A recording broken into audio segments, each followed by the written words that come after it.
ওরা বাসর করে কি করে তাই দেখতে আসছে।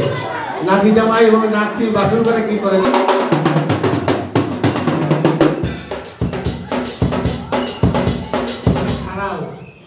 ভানুমতি ও দাদা পিছনে কিনা ভানুমতির দিদি পিছনে কেন লজ্জা করতেছে?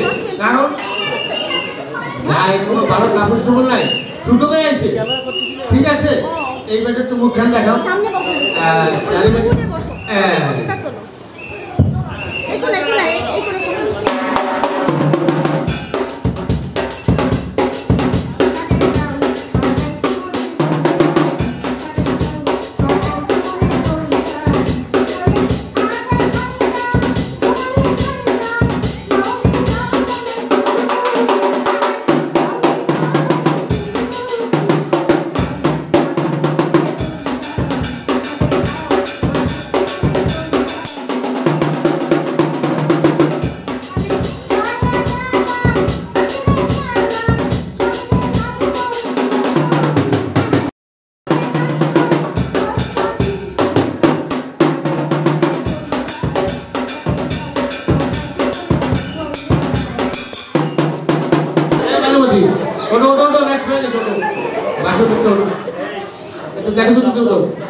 বাবা জামাই একমাত্র করে নেবার ভানুমতি, আজ দিলাম তোমার হাতে হাত তুলে।